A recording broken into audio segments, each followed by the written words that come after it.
बिस्मिल्लाहिर्रहमानिर्रहीम। सामिन नाज़रीन अस्सलामु अलैकुम वरहमतुल्लाहि वबरकातुहू। बंदाना चीज़ साहबजादा अब्दुल वहीद कादरी आली कादरी आज फिर अपने यूट्यूब चैनल हयात तामीर पर आपसे मुखातिब है। कल जहाँ पे बात ख़त्म हुई थी वहीं से बात का आगाज़ करते हैं। मैं रमला का रहने वाला हूँ। लड़कपन से मज़हब का इल्म हासिल करने का शौक़ था। मैंने मस्जिदों में इमामों की बहुत खिदमत की और उनसे इल्म हासिल किया।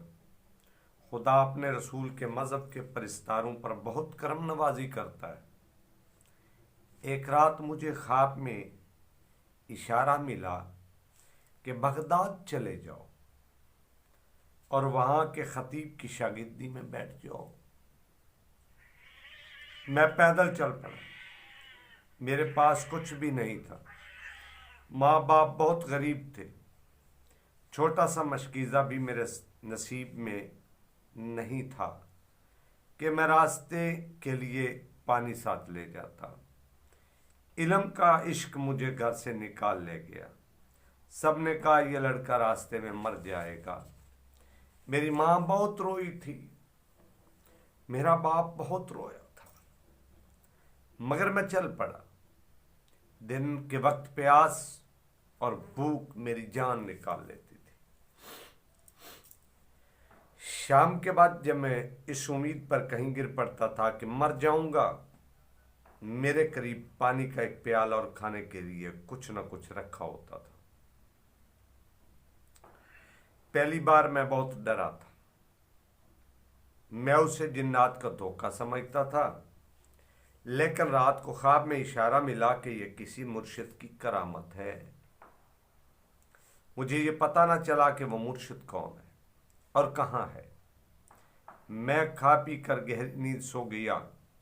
सुबह उठा था, वहाँ प्याला भी नहीं था और चंगेर में रोटियां थी, वो भी नहीं थी।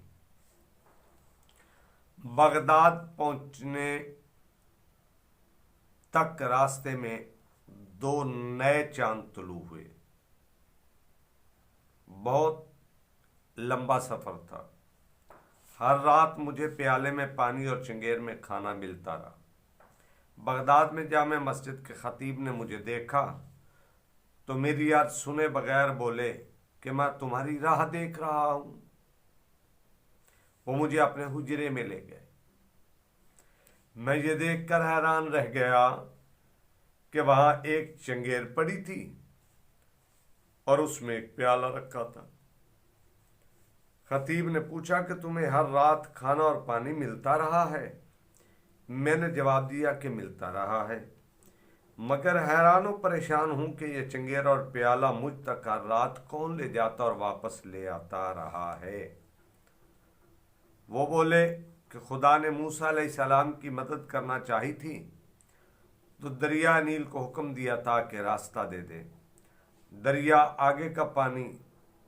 का आगे का पानी आगे और पीछे का पानी पीछे रह गया और खुश्की की उस गली से हज़रत मूसा अलैहिस्सलाम निकल आए थे। और जब फिरौन उनके ताक़ुब में उस गली में दाखिल हुआ तो दरिया के दोनों हिस्से आपस में मिल गए और दरिया उसी तरह कहर से बहने लगा जैसे बहता था। फिरौन गर्क हो गया। खतीब मुकर्रम ने कहा कि हम उसकी ज़ात के ताबे हैं जिसने हमें पैदा किया और जो हमें बारी बारी इस दुनिया से उठाता है। उसका जो बंदा उसके इल्म के इश्क से दीवाना होता है, जैसे तुम हुए, उसे वो सहराओं में प्यासा नहीं मरने देता और दरियाओं में डूबने नहीं देता। उसी की ज़ाते बारी ने मुझे इशारा दिया कि हमने अपने एक बंदे के लिए महीनों के फासले और उन फासलों की सौबतें मिटा दी हैं। तुम्हारे सीने में जो इल्म है वो इस लड़के के सीने में मुंतकिल कर दो और हमने तुम्हारी खिदमत के लिए 2 जिन्नात मुकर्रर कर रखे हैं। इन्हें कहो कि इस लड़के को रास्ते में पानी और खाना पहुंचाते रहे। मैंने खुदाए जुल जलाल के हुक्म की तामील की। हर रात तुम्हारे लिए यहाँ से खाना और पानी जाता रहा है। हैरान ना हो लड़के, परेशान भी ना हो। बहुत कम खुश नसीबों के दिलों में इल्म का चिराग रोशन होता है, जिसकी ख्वाहिश तुम लेकर आए हो। इरादा नेक हो, दिल में अल्लाह की खुशनुदी की ख्वाहिश हो, तो जिन्न व इंस गुलाम हो जाते हैं। क्या जिन्नात आपके गुलाम हैं? एक सिपाही ने पूछा। वो नहीं, उसने जवाब दिया, मैं उनका गुलाम हूं। कोई किसी को गुलाम नहीं बना सकता।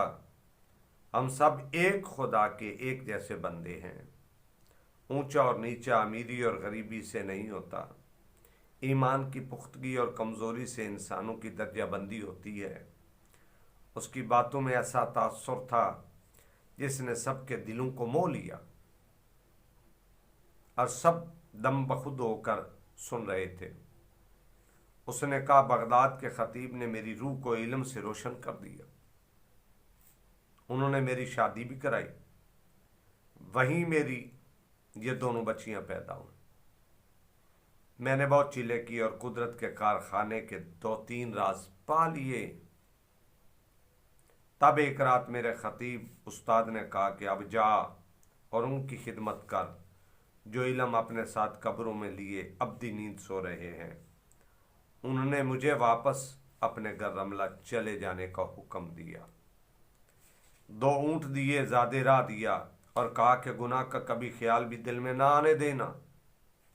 रमला पहुंचोगे तो एक रात तुम अपने इरादे के बगैर उठकर चल पड़ोगे। शायद तुम्हें बहुत दूर जाना नहीं पड़ेगा, तुम्हारे कदम अपने आप रुक जाएंगे। वो एक मुकद्दस जगह होगी, उस जगह को अपना आस्ताना बना लेना। मगर मुझे एक वक्त जो अभी मुस्तकबिल की तारीकियों में छुपा हुआ है नजर आ रहा है कि गुनाह होंगे और तुम्हें दूसरों के गुनाहों की सजा मिलेगी। शायद तुम्हें हिजरत करना पड़ेगी। यहां तक आज बात को ख़त्म करते हैं, लेकिन वीडियोस को देखते रहना और बात को गौर से समझते रहना। इंशाअल्लाह आगे जाकर इसकी वजाहत भी होगी और बात भी समझ में आ जाएगी। बस वही अल्लामा इकबाल का शेर ज़हन में रखना, खुदाया ये तेरे सादा दिल बंदे किधर जाएं कि दरवेशी भी अय्यारी और सुल्तानी भी अय्यारी। इंशाअल्लाह कल तक के लिए इजाज़त दें, कल फिर मिलेंगे। तब तक इजाज़त। अस्सलामु अलैकुम वरहमतुल्लाहि।